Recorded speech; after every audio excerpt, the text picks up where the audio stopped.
নমস্কাৰ স্বাগতম জনাইছোঁ মোৰ অন্য এটি নতুন ভিডিঅ'লৈ আপোনালোক সকলোকে আশা কৰোঁ আপোনালোক সকলো ভালেই আছে আজি ভিডিঅ'ৰ বিষয়বস্তু হৈছে চতুৰ্থ শ্ৰেণীৰ অসমীয়া বিষয়ৰ অৰ্থাৎ নতুন কিতাপৰ স্পন্দনৰ প্ৰথম অধ্যায় আমাৰ চৌপাশ পাঠ 1 গছে যদি খোজকাঢ়ে এইটো হৈছে এটা কবিতা এই কবিতাটি পঢ়াই দিয়াৰ লগতে এই কবিতাটিৰ যিমানবোৰ প্ৰশ্ন আছে আটাইবোৰৰ উত্তৰ আলোচনা কৰা হ'ব যদি আপোনালোকৰ এই ভিডিঅ'টো চাই ভাল লাগে তেন্তে লাইক কমেণ্ট শ্বেয়াৰ কৰিব আৰু যদি মোৰ চেনেলটোলৈ আপোনালোক কোনোবাও নতুনকৈ আহিছে তেতিয়াহ'লে ছাবস্ক্ৰাইব কৰিবলৈ নাপাহৰিব এতিয়া আহকচোন পলম নকৰি ভিডিঅ'টো আৰম্ভ কৰোঁ পাঠ 1 গছে যদি খোজ কাঢ়ে এতিয়া আমি এই কবিতাটিৰ নামটো শুনি পেলাই আমাৰ মনলৈ কুৱেশ্যন আহিছে যে গছে যদি খোজ কাঢ়ে তেতিয়াহ'লে গছে কেনেকুৱা ধৰণৰ কাম কৰিলেহেঁতেন আমি মানুহ হিচাপে খোজ কাঢ়ি যিবোৰ কাম কৰি আছোঁ তেনেকুৱা কামবোৰেই গছে কৰিলেহেঁতেন নে এতিয়া গছ হৈছে জড় বস্তু গছে ইফালৰ পৰা সিফাললৈকেও লৰচৰ কৰিব নোৱাৰে গছৰ একো নাই আমাৰ নিচিনা না ভৰি আছে না গছে আমাৰ নিচিনা খোজ কাঢ়িব পাৰে যদি খোজ কাঢ়িলেহেঁতেন তেতিয়াহ'লে কি কৰিলে হয় সেই ভিত্তিতে আমি এই কবিতাটি পঢ়িবলৈ পাম এতিয়া চাওঁচোন এই কবিতাটিত কি কথা দিয়া আছে প্ৰথমে মই কবিতাটিৰ এই যিটো বক্সৰ ভিতৰত দিছে এইখিনি অকণমান পঢ়ি চাবলৈ চেষ্টা কৰিছোঁ এইকাৰণে কাৰণ এইবোৰ কথাটো আমাৰ জানিবলগীয়া বহুখিনি থাকে আৰু ছাত্ৰ ছাত্ৰীবিলাকে এই সৰু সৰু কথাবিলাকৰ পৰাই কিছু ডাঙৰ কথা জানিব পাৰিব হয়নে সেয়েহে আমি পুনতে এই বক্সটোৰ কথাখিনি আৰম্ভ কৰিছোঁ গছৰ পৰা আমি ফুল ফল মূল চাহ আদি পাওঁ গছত বহুতো চৰাই চিৰিকটি সৰু বৰ জীৱ জন্তুৱে বাঁহ সাজি আশ্ৰয় লয় মানুহৰ লগতে সকলো প্ৰাণীয়ে উশাহত লোৱা বিশুদ্ধ অক্সিজেন গছ গছনিয়েই দিয়ে আমাৰ চৌপাশে থকা গছ গছনিৰো প্ৰাণ আছে কিন্তু গছবোৰে নিজে এঠাইৰ পৰা আন ঠাইলৈ যাব নোৱাৰে যদি গছবোৰেও মানুহৰ নিচিনাকৈ কথা ক'বলৈ আৰু খোজ কাঢ়িবলৈ পাৰিলেহেঁতেন তেতিয়া কি হ'লহেঁতেন বাৰু এই পদ্যটোত কেনেদৰে ইয়াৰ কল্পনা কৰা হৈছে চাওঁ আহা এতিয়া যিখিনি কথা মই কৈ উঠিলোঁ যে গছেও যদি আমাৰ নিচিনাকৈ খোজ কাঢ়িলেহেঁতেন তেতিয়াহ'লে কি কাম কৰিলে হয় সেইখিনি কথাই আমি এই পদ্যটিত পঢ়িবলৈ পাম এতিয়া আমি পদ্যটিলৈ আগবাঢ়িছোঁ পঢ়োঁ আৰু আবৃত্তি কৰোঁ আহা সকলোৱে ধুনীয়াকৈ শব্দবোৰ চাই গ'লে হয় যে মই কেনেধৰণে উচ্চাৰণ কৰিছোঁ গছে যদি আমাৰ দৰে পাৰে কথা ক'ব গছে যদি খোজ কাঢ়ে কেনে মজা হ'ব ফল আনি গছে যদি ঘৰে ঘৰে দিয়ে আমাৰ পৰা মৰম চেনে পাতত বান্ধি নিয়ে ঠাই এৰি গছ যদি আমাৰ লগত যায় চাইকেল ৰিক্সা গাড়ীবোৰৰ কি হ'ব বিলাই সৰু ডাঙৰ গছ মিলি শাৰী পাতি যাব দুয়োকাষে লৰালৰিয়ে লাগি চাব কেনে মজা হ'ব ভাই কেনে মজা হ'ব গছবোৰো আমাৰ দেখোন লগৰীয়া হ'ব এতিয়া কবিতাটিত এইখিনি কথাই আছিলে যে যদি গছে আমাৰ দৰে কথা ক'লেহেঁতেন বা গছে যদি আমাৰ দৰে খোজ কাঢ়িলেহেঁতেন তেতিয়াহ'লে কেনেকুৱা হ'লে হয় যে ফলবোৰ গছেচোন আমাৰ ঘৰলৈ নিজে আনি দিলে হয় আমি অৰ্থাৎ ছিঙিব যাব নালাগিলেহেঁতেন হয়নে গছে কি কৰিলে হয় ডেলিভাৰী দিলে হয় যেনেকৈ এতিয়া আমাক আমি অনলাইন শ্বপিং কৰিলে আমাক ডেলিভাৰী দিব আহে হয়নে তেনেধৰণে গছেও কি কৰিলে যদি গছে খোজকাঢ়িব পৰা হ'লহেঁতেন তেতিয়াহ'লে আমাক ঘৰে ঘৰে ফল মূলবোৰ দি গ'লহেঁতেন হয়নে আৰু লগতে আমাৰ যিখিনি মৰম চেনেহ আছে সেইখিনি গছে কি কৰি ল'লে হয় গছৰ পৰা গছত যিবিলাক পাত থাকে সেই পাতবোৰত মৰমবোৰ বান্ধি ল'লেহেঁতেন হয়নে আৰু লগতে ইয়াতে আৰু এটা কথা কৈছে যদি গছবোৰে নিজৰ ঠাইবোৰ এৰি য'তে ত'তে খোজ কাঢ়িবলৈ লয় তেতিয়াহ'লে গাড়ীবোৰৰ কি হ'লেহেঁতেন তেতিয়াহ'লে গাড়ীবোৰ কোনপিনেৰে অহা যোৱা কৰিলে কাৰণ গছবোৰতো প্ৰকাণ্ড কিছুমান সৰু থাকে কিন্তু গছটো প্ৰকাণ্ডও থাকে তো তেনেকুৱা ক্ষেত্ৰত গাড়ী মটৰবোৰৰ কি হ'লে হয় এইটো এটা চিন্তিত বিষয় হৈ উঠিছে হয়নে তাৰপিছত আৰু কৈছে যে যেতিয়াই গছবোৰে খোজ কাঢ়ি থাকিব তেতিয়া সকলোৱে তেওঁলোকক কি কৰি চাব লাগি চাই থাকিব হয়নে কি কথা গছেও খোজ কাঢ়িছে এনেকুৱা ধৰণৰ হয় আৰু শেষত এটা কথাই কৈছে যে যদি গছবোৰে খোজ কাঢ়িলেহেঁতেন বা কথা ক'লেহেঁতেন তেতিয়াহ'লে কেনেকুৱা এটা মজা হ'লেহেঁতেন এই কবিতাটিৰ আধাৰত কবিয়ে প্ৰকাশ কৰিছে তো এইটো এটা বহুত ধুনীয়া কবিতা হয় সকলোৱে পঢ়িবলৈ চেষ্টা কৰিলে হ'ল আৰু লগতে এতিয়াৰ পৰাই কবিতাটো মুখস্থ ৰাখিবলৈ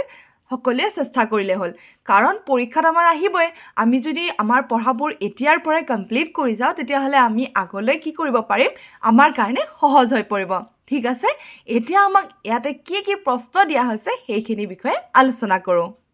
এতিয়া আমাক পাঠভিত্তিক ক্ৰিয়াকলাপৰ প্ৰথম প্ৰশ্নটোৱে দিছে তলত দিয়া উক্তিবোৰ শুদ্ধ নে অশুদ্ধ কোৱা শুদ্ধ উক্তিবোৰৰ কাষৰ বাকচত ৰাইট চিন দিয়া আৰু অশুদ্ধ উক্তিবোৰৰ কাষৰ বাকচত কটা চিন দিয়া গছবোৰে যদি খোজ কাঢ়ে তেন্তে আমাক ফল মূল আনি ঘৰে ঘৰে দিব পাৰিব এয়া হ'ব শুদ্ধ কাৰণ নিশ্চয়কৈ যদি গছবোৰে খোজ কাঢ়ে তেতিয়াহ'লে আমাৰ ঘৰত তেওঁলোকে কেনেকুৱা ধৰণৰ কাম কৰিব ডেলিভাৰী বয়ৰ নিচিনা হয়নে অৰ্থাৎ আমাক ঘৰে ঘৰে ফল মূল বিলাব হয় তাৰপিছত খটো দিছে শাৰী পাতি ৰাস্তাত ঘূৰি ফুৰিব পাৰিব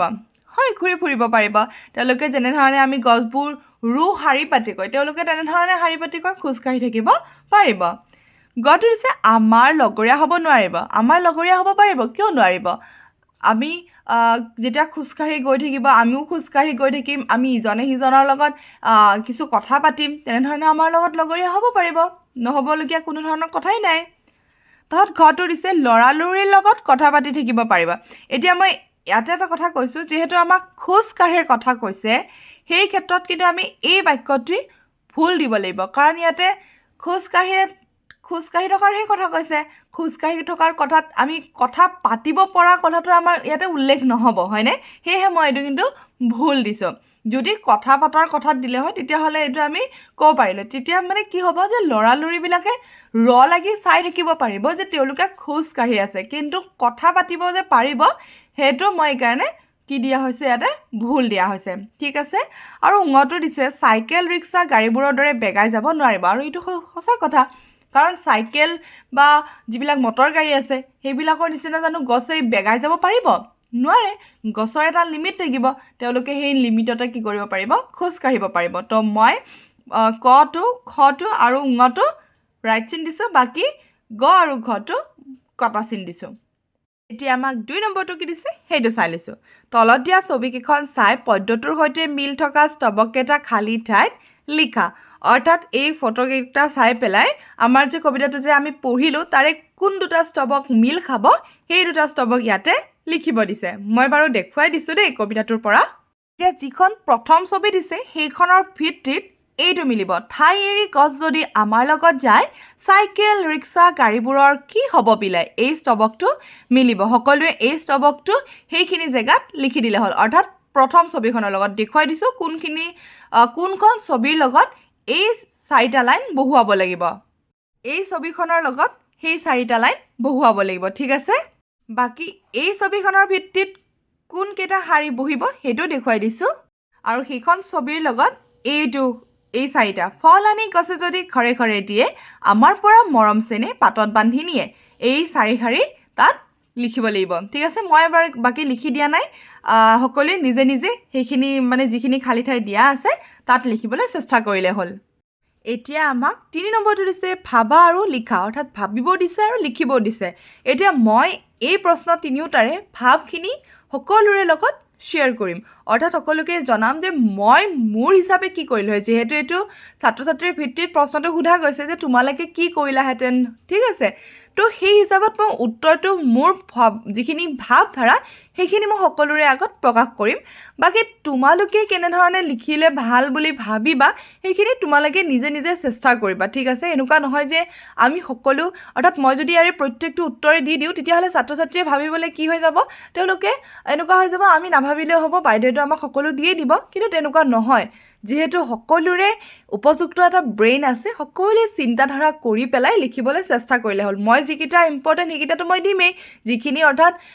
প্ৰয়োজনীয় যে আমাক ভাবিবলৈ দিয়া নাই তেনেকুৱা ধৰণৰ প্ৰশ্ন আমাৰ উত্তৰত যিহেতু আমাৰ কি পাঠটিত যিহেতু উত্তৰসমূহ থাকিবই তাৰ পৰা কেৱল বাছি পেলাইহে দিব লাগে সেইখিনি কাম মই কৰিম কিন্তু যিখিনিত ভাবা এনেকুৱা ধৰণৰ কথা থাকিব সেইখিনি ক্ষেত্ৰত মই মোৰ ভাৱধাৰাটো সকলোৰে আগত প্ৰকাশ কৰিম আৰু ছাত্ৰ ছাত্ৰীসকলেও নিজৰ যিখিনি ভাৱ সেইখিনি লিখিবলৈ চেষ্টা কৰিলে হ'ল কেৱল মোৰ লগত মিলে নে নাই তেওঁলোকৰ ভাৱটো তেওঁলোকে নিজে বিবেচনা কৰি পেলাই মিলাবলৈ চালে হ'ল ঠিক আছে এতিয়া প্ৰথম প্ৰশ্নটোৱে দিছে গছে আমাক মৰমতে ফল মূল আনি দিয়ে আমি গছক মৰমেৰে কি দিব পাৰোঁ এতিয়া গছে আমাক ফল মূল আনি দিব কাৰণ গছত ফল মূল এইবোৰ লাগেই হয়নে এতিয়া আমি মৰমতে কি দিব পাৰিম মোৰ ক্ষেত্ৰত মই প্ৰথমতে মানুহবোৰক গছ কাটিবলৈ নিষেধ কৰিব পাৰিম যে কোনো যাতে গছ নাকাটে ঠিক আছে এইটো এটা গছৰ প্ৰতি মৰম কাৰণ গছেও নিবিচাৰে যে আমাক কাটক গছবোৰ ধ্বংস কৰক হয়নে তেনেকুৱা ধৰণৰ কথা গছেও নিবিচাৰে সেয়েহে পোনপ্ৰথমে সকলোকে ক'বলৈ বিচাৰিম যে গছ কোনেও যাতে নাকাটে ঠিক আছে সেইটো আমাৰ প্ৰথম পইণ্ট হ'ব তাৰপিছত দ্বিতীয়তে মই ভাবিছোঁ গছক প্ৰয়োজন সাপেক্ষে আশ্ৰয় দিব লাগিব কেতিয়াবা গছৰ এনেকুৱা হয় লাগাতকৈ বেছি ৰ'দ পাইছে লাগাতকৈ বেছি বৰষুণ পাইছে সেই ভিত্তিত গছক আমি কি দিব লাগিব আশ্ৰয় দিব লাগিব আৰু এনেকুৱা কিছুমান গছ থাকিব যাৰ ফল মূল নাথাকিব সেইবোৰক আমি খাবলৈ কিবা দিব লাগিব হয়নে তো এনেকুৱা ধৰণৰ কামবোৰ মোৰ ক্ষেত্ৰত মই কৰিলোহেঁতেন বাকী ছাত্ৰ ছাত্ৰীসকলে নিজে অকণমান ভাবকচোন গছেতো আমাক ফল মূল দিয়ে তেতিয়াহ'লে আমি গছক কি দিব পাৰিম এনেকুৱা ধৰণৰ যেতিয়া প্ৰশ্নবোৰ ছাত্ৰ ছাত্ৰীৰ মনত নিজে আহিব তেওঁলোকে নিজে উত্তৰটো উলিয়াব পাৰিব তেতিয়াই কি হ'ব ব্ৰেইনৰ ডেভেলপ হ'ব অৰ্থাৎ তেওঁলোকে লাহে লাহে ভাবিবলৈ চেষ্টা কৰিব যে হয় আমিও এনেকৈ ভাবিব পাৰোঁচোন ঠিক আছে সেয়েহে মই উত্তৰখিনি লিখি দিয়া নাই মই কেৱল মাত্ৰ মুখেৰে কৈছোঁ যাতে ছাত্ৰ ছাত্ৰীসকলেও নিজেও ভাবিবলৈ চেষ্টা কৰে সকলো অভিভাৱককে কৈছোঁ মই যে আপোনালোকে মোৰ এইখিনি কথা বেলেগ ধৰণে নল'ব আপোনালোকেও পজিটিভলি ল'ব হয় বাইদেৱে ঠিকে কৈছে যে আমাৰ ছাত্ৰ ছাত্ৰীসকলক গ্ৰ' কৰিবলৈ হ'লে কেতিয়াবা তেওঁলোকক নিজেও কিছুমান কাম কৰিবলৈ চেষ্টা কৰাব লাগিব ঠিক আছে এতিয়া আমি খ প্ৰশ্নটোলৈ আহিছোঁ কি দিয়া আছে চাইকেল ৰিক্সা গাড়ীবোৰ যদি নাথাকিলেহেঁতেন আৰু গছ গছনিবোৰে যদি খোজকাঢ়িব পাৰিলেহেঁতেন তেতিয়া আমাৰ কি সুবিধা বা অসুবিধা হ'লেহেঁতেন এতিয়া সুবিধাৰ ক্ষেত্ৰত কৈছোঁ সুবিধাৰ ক্ষেত্ৰত উচিতমতে এটা হ'লেহেঁতেন যে আমি ৰ'দটোৰ পৰা অকণমান বাচি থাকিলেহেঁতেন অৰ্থাৎ গছ যদি আমাৰ লগে লগে গৈ থাকিলেহেঁতেন আমি গছৰ ছায়া পালোহেঁতেন ভোক লাগিলে আমি গছৰ পৰা ফল মূল ছিঙি আনি খাব পাৰিলোহেঁতেন তো এইখিনি সুবিধা হ'লহেঁতেন কিন্তু অসুবিধা কি হ'লহেঁতেন যে আমি মানে কম সময়তে এঠাইৰ পৰা সেই ঠাইলৈ যাবলৈ নোৱাৰিলোহেঁতেন কাৰণ গছে আমাক একদম কম সময়তে যেনেধৰণে আমি গাড়ীত এতিয়া কম সময়ৰ ভিতৰতে এঠাইৰ পৰা সিঠাইলৈ যাব পাৰিছোঁ তেনেধৰণে কিন্তু আমি গছৰ ক্ষেত্ৰত নোৱাৰিলোহেঁতেন ঠিক আছে আৰু গছত আমি উঠি মেলি যোৱাটো আমাৰ কাৰণে অসুবিধা হ'লেহেঁতেন তো এনেকুৱা ধৰণৰ অসুবিধা আৰু এনেকুৱা ধৰণৰ সুবিধা আমাৰ মাজত আমি দেখা পালোহেঁতেন এতিয়া আমাক গটো দিছে কি গছক তোমালোকে লগৰীয়া কৰিবা আৰু কিয় কৰিবা এতিয়া মোৰ ক্ষেত্ৰত মই কেনেকুৱা ধৰণৰ গছক লগৰীয়া কৰিম এতিয়া মই এনেকুৱা ধৰণৰ গছক লগৰীয়া কৰিম যাৰ পৰা মই ফল মূল পাম হয়নে কাৰণ খাবলৈতো আমাক লাগিবই আৰু কিছুমান ডাঙৰ ডাঙৰ গছকো বন্ধু বনালোহেঁতেন যাতে মই কি পাব পাৰিলোঁ হয় আশ্ৰয় পাব পাৰিলোঁ হয় তেওঁলোকৰ পৰাও বৰষুণ আহিলে মোক আশ্ৰয় দিলেহেঁতেন ৰ'দ দিলেও মোক আশ্ৰয় দিলেহেঁতেন তেনেকুৱা ধৰণৰ গছক মই কি কৰিলোঁ হয় বন্ধুত্ব অৰ্থাৎ বন্ধু হিচাপে মানি ল'লোহেঁতেন হয় আৰু কিয়তো মই কৈ দিলোঁ যে কেনেকুৱা ধৰণৰ গছক আৰু কিয় হয় ফল মূল পোৱাবিলাকৰ পৰা ফল মূল খাই থাকিব পাৰিলোহেঁতেন ভোক লাগিলে এটা ফল ছিঙি আনিলোহেঁতেন আৰু খালোহেঁতেন হয়নে তো আশা কৰোঁ ছাত্ৰ ছাত্ৰীসকলে এনেধৰণে প্ৰশ্নকেইটাৰ উত্তৰসমূহ ভাবিবলৈ চেষ্টা কৰিব এতিয়া আমাক নেক্সট প্ৰশ্ন কি দিছে সেইটো চাই লৈছোঁ এতিয়া আমাক 4 নম্বৰটো দিছে তলত দিয়া শব্দবোৰেৰে একোটাকৈ বাক্য লিখা ইয়াতে প্ৰত্যেকটো শব্দৰ ক্ষেত্ৰতে এটা এটা বাক্য লিখা হৈছে যদি ছাত্ৰ ছাত্ৰীৰ মনত অন্য কিবা বাক্য থাকে তেতিয়াহ'লে তেওঁলোকে লিখিব পাৰে ইয়াতে মজা শব্দটো দিয়া হৈছে এই মজা শব্দটোৰে বাক্যটো লিখা হৈছে আমটো খাবলৈ কি যে মজা মৰম চেনেহ আমি সকলোৱে মৰম চেনেহৰে আগবাঢ়িব লাগে বান্ধি সম্পৰ্কবোৰ মৰমৰ এনাজৰীৰে বান্ধি ৰাখিব লাগে লাগি কইনাজনীক সকলোৱে লাগি চাই আছে তাৰপিছত আমাক 5 নম্বৰটো দিছে তলত দিয়া ছবি দুখন চাই কাষৰ স্তৱক দুটা সম্পূৰ্ণ কৰা ইয়াতে আমি দেখিবলৈ পাইছোঁ যে বাঘ এটাই চাইকেলত উঠি পেলাই বজাৰলৈ গৈ আছে তো ইয়াতে আমাক দুখাৰী দিয়া হৈছে যে হাবি এৰি বাঘ যদি বজাৰলৈ যায় সেই ভিত্তিতে আৰু দুটা লাইন আমি নিজে বনাই লিখিব পাৰোঁ যে বজাৰত থকা মানুহবোৰৰ কি হ'ব বিলাই বা অন্যও যদি কিবা শাৰী তোমালোকে এনেকুৱা ধৰণে ছন্দ মিলাই লিখিব পাৰা তেতিয়াহ'লে লিখিবলৈ চেষ্টা কৰিবা তাৰপিছত আমাক ইয়াতে দিয়া হৈছে বান্দৰবোৰে ভাত ৰান্ধি উদৰ পূৰাই খালে আৰু ইয়াত মিলা ধৰণে লিখা হৈছে ল'ৰাহঁতে সিহঁতৰ কাণ্ড লাগি চালে ঠিক আছে এনেধৰণেও লিখিব পৰা যাব আৰু অন্য কোনো ধৰণৰ বাক্য বা শাৰী মনত আহিলে তেনেধৰণে লিখিলেও ভুল নহ'ব কেৱল এই দুটা শব্দ ছন্দ মিলাই লিখিবলৈ চালে হ'ল যেনে ইয়াতে খালে যদি আছে ইয়াতে আমি চালে লিখিছোঁ ঠিক তেনেধৰণে ইয়াতে যায় আছে ইয়াতে আমি কি লিখিছোঁ বিলাই লিখিছোঁ এতিয়া আমাক 6 নম্বৰৰ কটো দিছে তলত দিয়া ধাৰণা চিত্ৰখন সম্পূৰ্ণ কৰা ইয়াতে আমাক মাজত দিয়া হৈছে গছৰ পৰা আমি কি কি পাওঁ আৰু ইয়াতে এটা বাকচত আমাক দিয়া হৈছে কাগজ আৰু এটাত দিয়া হৈছে বৰ্ণ ঔষধ আৰু বাকি কেইটাত খালী ঠাই পূৰ কৰি থোৱা হৈছিলে আমাক লিখিব দিয়া হৈছে ইয়াতে কি কি হ'ব পাৰে ইয়াতে মই প্ৰথমটোত লিখিছোঁ অক্সিজেন তাৰপিছত লিখিছোঁ কাঠ তাৰপিছত লিখিছোঁ চাহ অৰ্থাৎ গছৰ পৰা আমি অক্সিজেন পাওঁ গছৰ পৰা আমি কাঠ পাওঁ গছৰ পৰা আমি চাহ পাওঁ গছৰ পৰা আমি ফলমূল পাওঁ গছৰ পৰা আমি ফুল পাওঁ আৰু গছৰ পৰা আমি খৰি পাওঁ বাকি কাগজ আৰু বৰ্ণ ঔষধ আমাক উদাহৰণ হিচাপে দিয়াই হৈছে এতিয়া আমাক খ প্ৰশ্নটো দিছে গছে আমাক কিদৰে সহায় কৰে সেই সম্পৰ্কে ওপৰৰ ধাৰণা চিত্ৰখনৰ সহায়ত এটা দফা লিখা অৰ্থাৎ গছে আমাক কেনেকুৱা ধৰণৰ সহায় কৰিব পাৰে আমি চিত্ৰখনৰ পৰাই লিখিব পাৰিম হয় নাই যে গছে আমাক কাগজ দিয়ে গছে আমাক অক্সিজেন দিয়ে গছ নহ'লে আমি থাকিব নোৱাৰোঁ কাৰণ গছৰ পৰা আমি চাহ পাই আছোঁ হয় নাই এনেকুৱা ধৰণৰ দফা এটা আমি নিজেও বনাই লিখিবলৈ চেষ্টা কৰিব পাৰিম ঠিক আছে এইটো কাম মই ছাত্ৰ ছাত্ৰীৰ ওপৰত এৰিলোঁ কোনোবাই যদি কেতিয়াবা লিখি ৰাখিছে তেতিয়াহ'লে মোক ধুনীয়াকৈ দেখুৱাবলৈ চেষ্টা কৰিলে হ'ল এতিয়া আমাক ভাষা অধ্যয়ন দিছে 7 ক পঢ়া খ উ বৰ্গীয়া জ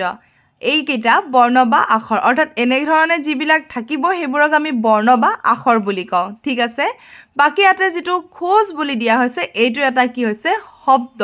ঠিক আছে এই শব্দটোৰ এটা কি আছে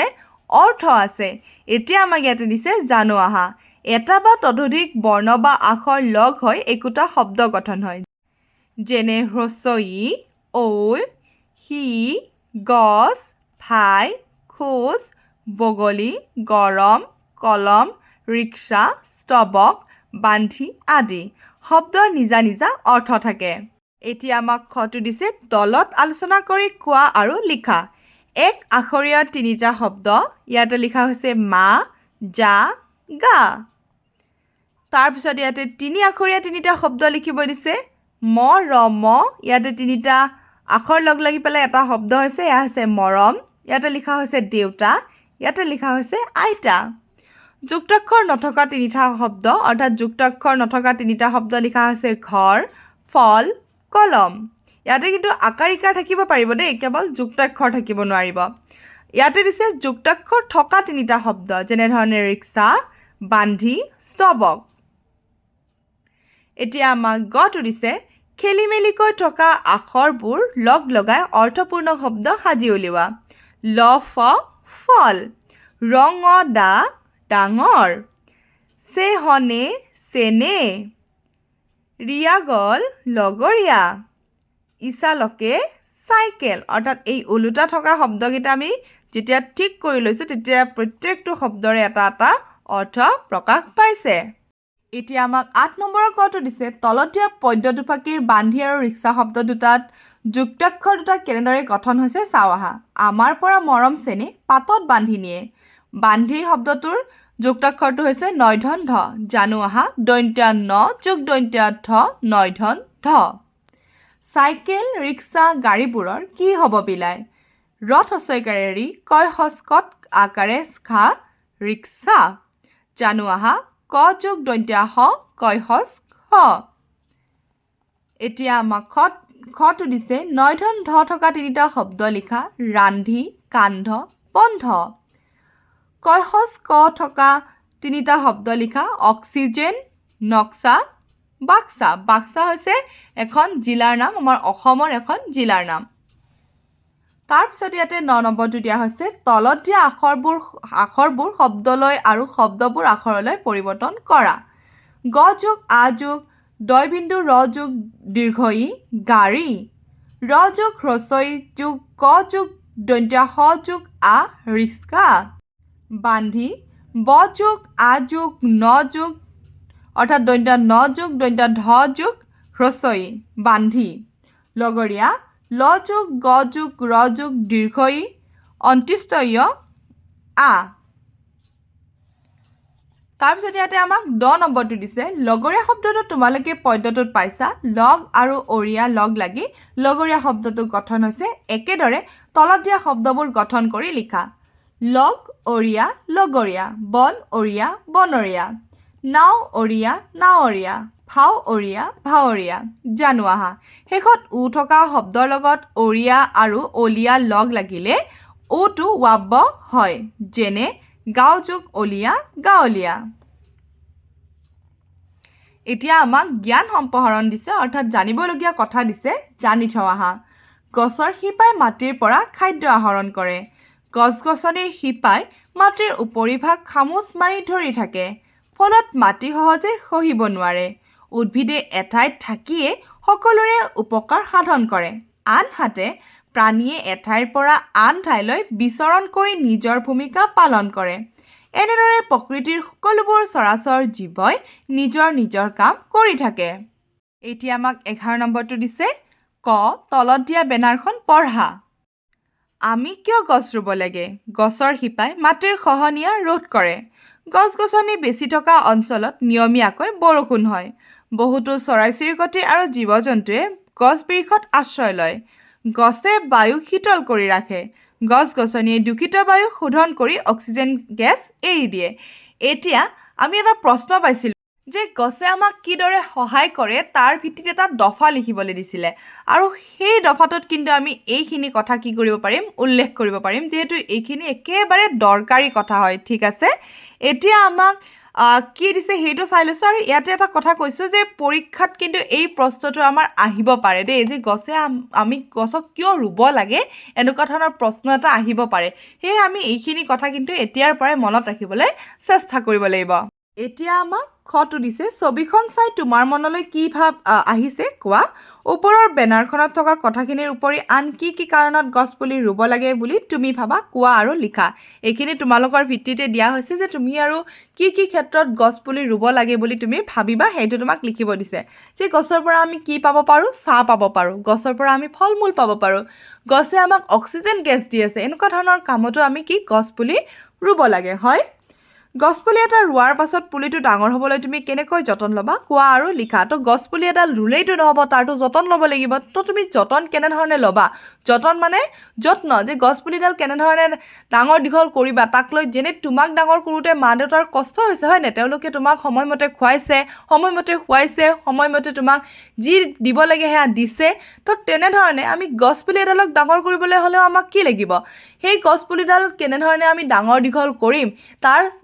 কি কৰিব লাগিব আমি যত্ন ল'ব লাগিব এতিয়া কেনেধৰণৰ যত্ন আমি ল'ব লাগিব সেইটো তোমালোকৰ ক্ষেত্ৰত লিখিব দিছে মই হোৱা হ'লে মই কি কৰিব লাগিব যে গছপুলিক কি লাগিব ৰ'দ লাগিব ৰ'দটো আমি পৰিছে নে নাই গছডালত সেইটো চাব লাগিব হয় গছপুলিডালক পানী লাগিব সাৰ লাগিব সেই উপযুক্তভাৱে আমি পানী সাৰ সময়মতে দি থাকিব লাগিব ঠিক আছে এতিয়া আমাক প্ৰকল্প দিয়া হৈছে ধৰা হওক তোমালোকৰ চহৰত থকা এজোপা গছৰ লগত তুমি কথা পাতিব বিচাৰিছা গছজোপাক সুধিবৰ বাবে তুমি 5টা প্ৰশ্ন লিখি উলিওৱা এয়া প্ৰকল্প দিছে তোমালোকে নিজে কৰিবলৈ চেষ্টা কৰিবা বাকি 13টো দিছে চাইকেলে শিপা মেলি থকা অথবা এটা চাৰিঠেঙীয়া পোহনীয়া জন্তুৱে দেউকা মেলি উৰি থকা ছবি এখন আঁকা তো এইটো তোমালোকৰ কেনেধৰণে আঁকিব লাগে তোমালোকে নিজে মাইণ্ডত এটা ভাবি ল'বা যে এনেকৈ আঁকিব লাগিব আৰু ঠিক তেনেধৰণে এই চিত্ৰখন অংকন কৰিবলৈ চেষ্টা কৰিবা তো এইটো আছিলে আমাৰ পাঠ 1ৰ প্ৰশ্ন উত্তৰ আৰু লগতে ধুনীয়াকৈ পাঠটি পঢ়াই দিয়া হৈছে হ'ব এতিয়া অন্য এটা ভিডিঅ'ত আমি পাঠ 2 এটা ফুটা কল এই পাঠটিত কি কথা দিয়া আছে কি প্ৰশ্ন দিয়া আছে আটাইবোৰ ধুনীয়াকৈ আলোচনা কৰিবলৈ চেষ্টা কৰিম তেন্তে আজিৰ কাৰণে থ্যাংক ইউ ফৰ ৱাচিং